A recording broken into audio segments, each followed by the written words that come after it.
செம்பா அத்தியாயம் 8. அன்பு எனும் அணையா பெருநெருப்பு. குயா நகர், கொரியா. பெண்ணின் இளமுகத்து பருக்களாக அப்பகுதியில் ஆங்காங்கு முளைத்து கிடந்தன உலைகள். களிமண்ணும் புல்லும் கொண்டு வேயப்பட்ட பெரும் கூம்புகளாய் உயர்ந்திருந்த அவ்வுலைகளுக்குள் கரித்துண்டங்களை தின்று வளர்ந்த நெருப்பு தகித்து கொண்டிருந்தது. கூம்பின் உச்சி துவாரம் வழியாக சலித்து கொட்டிய இரும்பு தாது துகள்கள் எல்லாம் அந்த பெரு நெருப்பில் தன் தன்மை தொலைந்து உருகி கொண்டிருந்தன. ஊது குலைகளை குறுகளை மிதித்து மிதித்து உள்ளே அனுப்பிய காற்று உலைக்களத்தின் அடைசல்களை களைந்து இரும்பின் தன்மை மாறுவதை வேகப்படுத்தியது. கடுந்தீயை தாங்க முடியாமல் உருகி சரிந்த கசடு கூழாகி அடியிலிருந்த துளை வழியே ஒழுகி கொண்டிருந்தது. துகள்களாய் கொட்டியும் நெருப்பினால் இணைந்து உறுதியாய் கெட்டிப்பட்டு இறுதியில் உலைகளில் மிச்சப்பட்டிருந்த இரும்பு கட்டிகளாக சேகரமாகிக் கொண்டிருந்தன. கொரிய நிலத்தின் மிக சிறந்த இரும்பு கட்டிகளான அவை ஒரு தனி கூடாரத்தில் பாதுகாப்பாக அடுக்கி வைக்கப்பட்டு கொண்டிருந்தன. அங்கிருந்து பட்டறைக்கு கணக்காக எடுத்து வரப்பட்ட கட்டிகளை மீண்டும் நெருப்பிலிட்டு வார்த்து வாள்களாகவும் கேடயங்களாகவும் இன்ன பிற ஆயுதங்களாகவும் வேளாண் கருவிகளாகவும் தயாரித்து அடுக்கி கொண்டிருந்தனர் கொல்லர்கள்.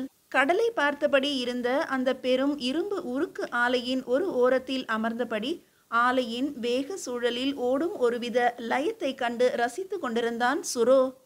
அது எத்தகைய மனக்குழப்பத்தையும் தீர்க்க வல்ல இசை பொருந்திய அசைவு சூழல். சுற்றிலும் அமைதியாக பார்த்து கொண்டிருந்தவன் கண்கள் மீண்டும் கொல்லன் பட்டறையில் வந்து நிலை பெற்றன. இருபுறமும் நெருப்பின் செம்பொறி பறக்க நடுவில் உலைக்கல்லின் மீது உயர்ந்து வீழ்ந்த சம்மட்டிகளின் ஓசை இசை போல ஒலித்திருக்கும் மற்ற நாட்களில் இன்று ஒவ்வொரு சம்மட்டி அடியும் அவன் நெஞ்சில் விழுவதைப் போலவே இருந்தது. இருக்கட்டும், உள்ள பெரு நெருப்பில் எண்ணங்கள் கொஞ்சம் பண்படட்டும். சுரோ, என்ன இங்கே வந்து அமர்ந்திருக்கிறாய்? யூசுவின் கண்களில் அக்கறை தெரிந்தது. அந்த கண்களில் கொஞ்ச நாட்களாகவே அதிகப்பட்டு கொண்டிருக்கிற அக்கறை அவனை சுற்றி நடப்பவற்றின் அடிநாதமாக ஓடிக்கொண்டிருக்கும் ஏதோ ஒரு இருண்மையை அவரும் கவனித்து கொண்டிருக்கிறார் என்று காட்டியது அவனுக்கு. செய்வதற்கு ஒன்றுமில்லை, வெறுமனே வேடிக்கை பார்த்து கொண்டிருக்கிறேன் மாமா. பொருள் பொதிந்த பதில் அவரை சற்று நிதானப்படுத்தியது. சோம்பேறி அல்ல அவர் மருமகன். தன் பொறுப்புகளை கொஞ்சமும் பிசிரற்று அதே வேளையில் சுணக்கம் இல்லாமல் முழு மனதோடு செய்யும் பிள்ளை அவன். இந்த வயதில் இத்தனை முதிர்ச்சியும் பொறுப்பும் தனக்கு இருந்ததா என்று அடிக்கடி நினைக்க வைப்பவன். அவனே இப்போதெல்லாம் அடிக்கடி இப்படி உட்கார்ந்து விடுகிறான். பெருமூச்சு விட்டபடி அருகே அமர்ந்தார் யூசு. நீ தலைவன் மகன், வெறுமனே வேடிக்கை பார்க்கலாகாது என்பது உனக்கு தெரியாதா? களத்தில் உன் கரம் பதிய வேண்டாமா? சம்மட்டி படாத இரும்பு உறுதியாகாது என்பது உனக்கு தெரியாதா என்ன? என்ன செய்வது? இந்த இரும்பு இன்னும் உருக்கு நிலையிலேயே இருக்கிறதே. ஓஹோ, நீரடிக்கும் வேலையை நான் வேண்டுமானால் செய்யட்டுமா? முடியும் என்று நினைக்கிறீர்களா மாமா? கூறிய அந்த விழிகள் அவர் மீது திரும்பிய போது சொற்களற்று நின்றார் அந்த பெரியவர். சுரோ ஆளை மாறி போயிருந்தான். இந்த இரும்பின் தன்மையை மாற்றிய நெருப்பு வடக்கிலிருந்து வந்த கொஞ்ச காலத்திலேயே மாற்றம் துவங்கிவிட்டது. ஆம், இஜினாசி வந்த பின்னர் எல்லாமே மாறி போயிருந்தது. இஜினாசி யாரோ உறவினன் அல்ல, சுரோவின் தாயாரான ஜியோங்யோங்கின் சொந்த சகோதரி மகன் என்பது அறிந்ததும் வீடே மகிழ்ச்சியில் துள்ளியது. சுரோவையும் சேர்த்துதான். முதலில் இஜினாசியை பார்த்தவுடன் இன்னதென்று உணர்ந்து அறிய முடியா ஏதோ ஒன்று உள்ளத்தை பிளந்தாலும் தனக்கு ஒரு சகோதரன் கிடைத்துவிட்டான் என்று உள்ளபடியே பெருமகிழ்ச்சி கொண்டான் சுரோ. பின்னர் தன் பெற்றோர் இறந்த விதத்தை உணர்ச்சியற்ற குரலில் இஜினாசி சொல்லி முடித்ததும் உள்ளம் உருகி அவனை அணைத்து கொண்டு ஆறுதல் சொல்ல துடித்தான் அவன். அவனை முந்திக் கொண்டு ஓடிச் சென்று கண்ணீர் மல்க அணைத்து கொண்ட அவனது அன்னை, இனி நீ என் சகோதரி மகன் அல்ல, என் மகன், என் சொந்த மகன் என்று உறுதியாக சொன்னபோது கூட சுரோவுக்கு ஏதும் தோன்றவில்லை. அவனது கொடும் கதை கேட்டு திகைத்திருந்த மனது அன்னையின் பேச்சை கேட்டு சற்றே ஆறுதல் அடைந்தது என்று கூட சொல்லலாம். ஆனால் தானும் அந்த அணைப்பில் பங்கு பெற எண்ணி அருகே சென்றபோது அந்த அணைப்புக்கும் ஆறுதலுக்கும் பதிலாக இஜினாசியின் முகத்தில் தோன்றிய அந்த புன்னகை, அதை கண்டதும் தான் முதல் முறையாக பயந்து போனான் சுரோ. இளமையில் சுரோ கற்றுக்கொண்ட பால பாடங்களில் முக்கியமானது முகத்தின் பாவங்களை படித்து மனதின் உணர்ச்சிகளை புரிந்து கொள்வது. பின்னாளில் ஒரு தலைவனாக எதிரிகளை விடவும் துரோகிகளையே அதிகம் சந்திக்க நேரும் என்பதால் அதை முக்கியமாக சொல்லிக் கொடுத்திருந்தார் மாமன் யூசுப். இஜினாசி வரும் வரையில் அந்த பாடத்துக்கு வேலை இல்லாமல் இருந்தது. அன்றைய தொடர்ந்த சில நாட்களில் எவ்வளவு முயன்றும் இஜினாசியின் அந்த புன்னகையை எந்த வகைமைக்குள்ளும் கொண்டு வர முடியாமல் திண்டாடி போனான் சுரோ. அவனது தெளிந்த எண்ணங்களை அலைப்புற செய்வதற்கென்றே குறியாக இங்கே இஜினாசி வந்திருப்பதாக அவனுக்கு தோன்றத் தொடங்கியது அப்போதுதான். இஜினாசியையும் குறை சொல்வதற்கு இல்லை. அவனுக்கு இயல்பாக அமைந்து போயிருந்த பரிதாபம் அப்பிய முகத்தை கண்ட பின்னும் அவனது கதையை கேட்ட பின்னும் அவனை நிராகரிக்க யாருக்குத்தான் தோன்றும்? அந்த வீட்டின் எல்லா செயல்களிலும் அவனை முன்னிறுத்தும் வழக்கம் அந்த கழிவிரக்கத்தில் தோன்றியதுதான் என்றாலும் அந்த வழக்கத்தை அப்படியே நிலைநிறுத்திக் கொள்ளும் சாமர்த்தியம் மிகுந்தவனாக இஜினாசி இருந்தான் என்பதை சுரோ உணர்ந்து கொண்டது போல வேறு யாரும் உணர்ந்து கொண்டதாக தெரியவில்லை. அதை சுரோ பெரிதாக எடுத்துக்கொள்ளவும் இல்லை. அவனது இழப்புக்களை ஒப்பிடுகையில் இந்த சலுகைகள் எல்லாம் எம்மாத்திரம்? அதனால் அவன் விட்டு கொடுத்தான். அப்பாவோடு வேட்டைக்கு போவதோ அன்னையோடு குளக்கரையில் அமர்ந்து கதைப்பதோ எல்லாமே இப்போது அரிதாகி கொண்டு வருகிறது. எங்கும் இஜினாசி இருந்தான். சுரோவின் இடம் பின்னுக்கு தள்ளப்பட்டது. வயதில் பெரியவனாக அவன் அதை புரிந்து கொள்வான் என்று எதிர்பார்க்கப்பட்டது. அதை உணர்ந்து ஏற்றுக்கொண்டான் சுரோ. அவன் மீது சிறு சிறு பழிகளை பரிவு தேடும் முகத்தோடு இஜினாசி போட்டபோது சுரோ அவற்றை புன்னகையோடு கடந்து போனான். வலியின் சுவடு காய்ந்து மறைந்த பின்னே அவனுக்கு தன் அன்பின் தன்மை புரியும் என்பதில் அசையாத நம்பிக்கை இருந்தது சுரோவுக்கு. மேற்பார்வையில் உதவி என்ற பெயரில் அவனுக்கு இரும்பு ஆலையில் ஒரு பொறுப்பை கொடுத்துவிட்டு தந்தை தானே வில்வித்தை கற்றுக் கொடுப்பதாக இஜினாசியை கையோடு அழைத்து கொண்டு சுற்றினார். அதனால் அவனது இயற்கையான இடம் இந்த உலைக்களம்தான் என்றாகி எப்போதும் இங்கேயே கிடந்தான் சுரோ. அதில் அவனுக்கு வருத்தம் ஏதும் இல்லை. அவரை அனுப்பாவிட்டாலும் அவன் அடிக்கடி வந்து நிற்கும் இடம்தானே அது. ஆனாலும் முன்பு போலன்றி இப்போது உள்ளுக்குள் ஏதோ ஒன்று அவனை அலைப்புற செய்து கொண்டே இருந்தது. அதை நிறுத்தி மனதை ஒரு நிலைப்படுத்த வழி தெரியவில்லை சுரோவுக்கு. என்ன சுரோ, கேள்வியை கேட்டுவிட்டு எங்கோ பார்த்து கொண்டிருக்கிறாய்? அதற்கும் பதில் அற்றவனாக மீண்டும் கொல்லன் உலைக்களத்தையே வெறித்தான் சுரோ. ஒப்பா, இந்த இரும்பு துண்டத்தை பார்த்தாயா? பார்ப்பதற்கு மீனை போல இருக்கிறதல்லவா? சிறு பின்னல்கள் துள்ள யூன்ஜு ஓடி வந்தால் அவனிடம். யூன்ஜு இங்கே பணிபுரியும் கொல்லன் ஒருவனின் மகள். 6 வயது ஆகிறது. சிறு மலர் என்று பொருள்படும் அவளது பெயருக்கு ஏற்றாற் போல எப்போதும் மலர்ந்து விகசிக்கும் சிறுமி அவள். சுரோ உலைக்களத்துக்கு அடிக்கடி வர துவங்கியதும் இவர்களின் நட்பு வளர்ந்து உறுதிப்பட்டது.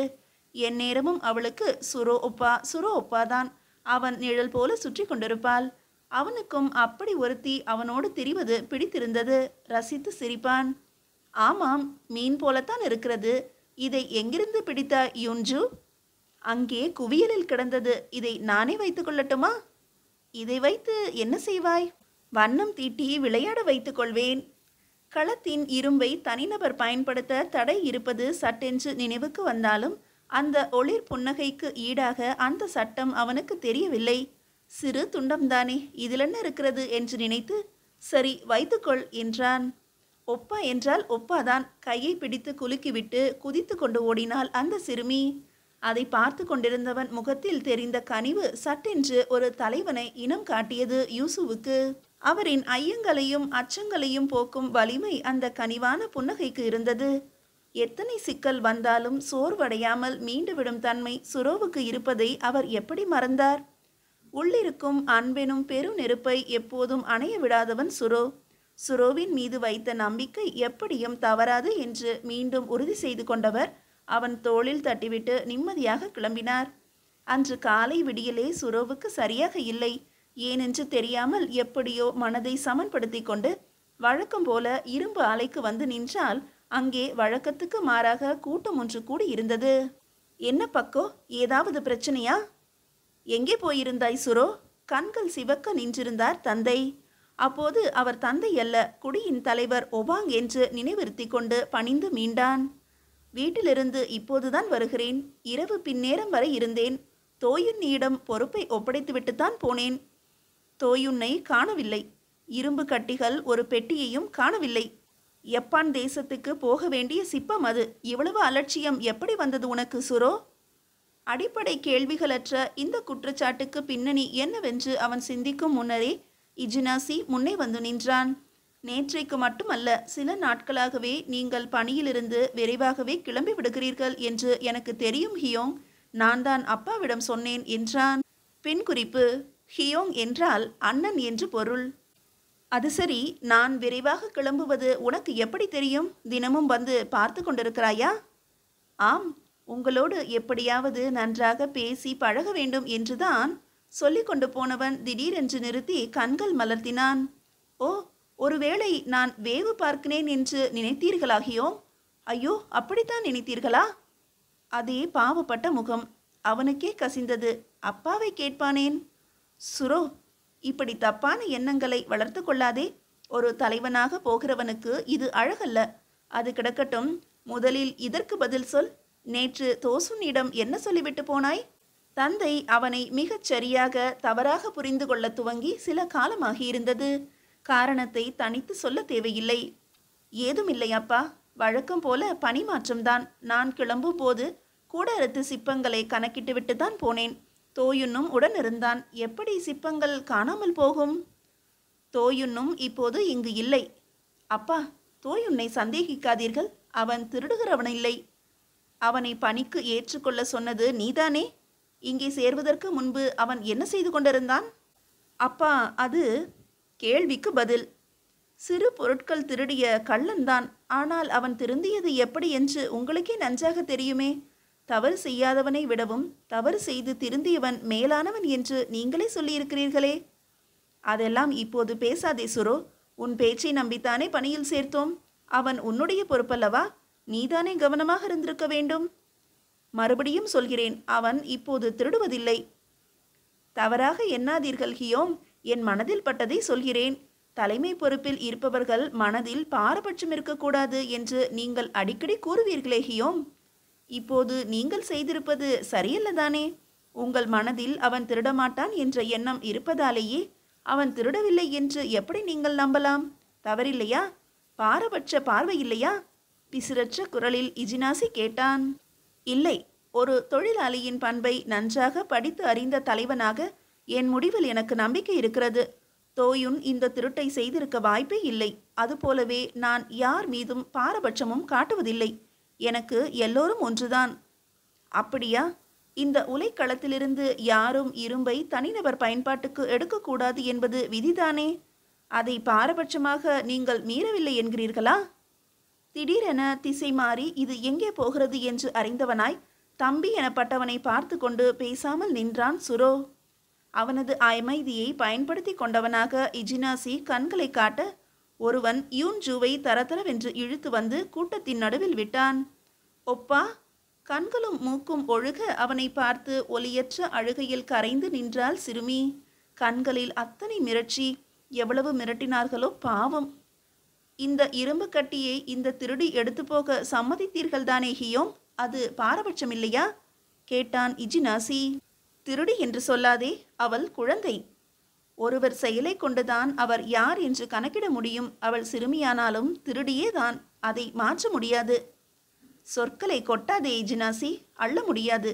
அந்த சிறு துரும்பை அவள் எடுத்துக்கொண்டதால் குடியொன்றும் முழுகிவிடாது. ஒரு தலைவனாக என் முடிவில் எனக்கு இப்போதும் ஐயமில்லை. இப்போது நாம் பேச வேண்டியது தொலைந்து போன சிப்பங்களை பற்றிதான். இரண்டுக்கும் ஒன்றுதானே காரணம். உங்கள் அசட்டை, அக்கறையின்மை. ஒரு தலைவனுக்கு ஏற்ற பண்பல்லவே இது.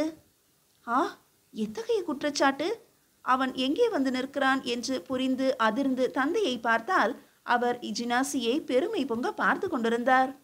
அப்பா, இப்படி இவனை பேச வைத்து வேடிக்கை பார்ப்பதன் காரணத்தை நான் அறியலாமா? இந்த கூட்டத்தில் நியாயம் பேச வேறு பெரியவர்களே இல்லையா? நியாயத்தை எடுத்து சொல்ல வயது ஒரு தகுதி அல்ல என்று அப்பா அடிக்கடி சொல்வதை நீங்கள் கேட்டதே இல்லையாகியோம்? இப்போது வந்த எனக்கே அது பசுமரத்தாணி போல மனதில் பதிந்து விட்டதே என்றான் இஜினாசி. சுரோ, கேள்விக்கு பதில் இல்லை என்றால் கேள்வி கேட்டவர்களை எதிர்ப்பது அற்பத்தனமான குணம். உனக்கு அது இருக்கும் என நான் கனவிலும் நினைக்கவில்லை. வெறியாடி சொன்னதை உண்மையாக்கி விடுவாய் போல் இருக்கிறது. கசந்த குரலில் பேசியது என் தந்தைதானா? ஓங்கி பெரும் ஒலியோடு நெஞ்சில் பாய்ந்தது சம்மட்டி. நிலை குலைந்து அப்படியே அமர்ந்தான் சுரோ. சரி சரி, இதுபோல கவனக்குறைவை இனி நான் ஏற்பதற்கில்லை. உடனடியாக களவாடப்பட்ட சிப்பங்களை கண்டுபிடிக்கும் வழியை பார். இஜினாசி உனக்கு துணை இருப்பான் என்று சொல்லிவிட்டு தந்தை நகர்ந்து விட்டார். எதையாவது எண்ணி கவலைப்படாதீர்கள் ஹியோங். எப்படியும் கண்டுபிடித்து விடலாம். ஏனென்றால் உங்களுக்கு துணையாக நான் இருக்கிறேன். வேகமாக அருகே வந்து தோளில் கைபோட்டு கொண்டவன் கண்களை மிக அருகே கண்டான் சுரோ. அந்த கண்களின் மிகை வெளிச்சம் கண் கூச செய்தது. அந்த வெளிச்சத்தின் காரணம் ஏது என்று புரிந்து கொள்ள முடியாமல், அல்லது அடிமனம் சொன்ன அந்த காரணத்தை ஏற்றுக்கொள்ள முடியாமல் சுரோவின் மனம் மருகியது. அவனது அந்த பிறந்த நாளில் வெறியாடி சொன்ன பலனுக்கு பிறகு தந்தையின் உடல் நலத்தில் ஏற்பட்ட குறைபாடு ஏற்கனவே அவனோடு இவருக்கு இருந்த நெருக்கத்தை குறைத்திருக்கிறது. இஜினாசியின் வருகை இன்னும் அதிக பிளவை ஏற்படுத்தியிருந்தது. இன்று அது இணைக்க முடியாத பெரும் பிளவாகி நிற்பதாக தோன்றியது சுரோவுக்கு. ஆசையாய் கொஞ்சம் தந்தையின் கண்களில் இன்று நிராசையும் ஏமாற்றமும் கவலையும் நிரம்பி வழிந்ததோ என்று நெஞ்சம் குமுறியது. அது பற்றி எந்த கவலையும் இன்றியோ அல்லது அதுவே மகிழ்ச்சியை தந்ததோ எனும்படியாக அருகே வெற்றி புன்னகையோடு நின்றிருந்தான் இஜினாசி. எல்லாவற்றிலும் பெரிய சோகம் என்னவென்றால், இவ்வளவுக்கு பிறகும் இந்த இஜினாசியின் மீது சுரோவுக்கு வெறுப்பு தோன்றவில்லை. மாறாக பரிவே அதிகமாகியது என்பதுதான். நடந்த அத்தனையையும் பார்த்து கொண்டிருந்தான் ஒருவன். அவ்விரு இளைஞர்களின் மீதும் கூர்மையாக படிந்தன அவனது குத்தூசி கண்கள். அவன் அந்த கண்களுக்கு சொந்தக்காரன். தப்பாத கணக்குகளை போடும் தல்ஹே.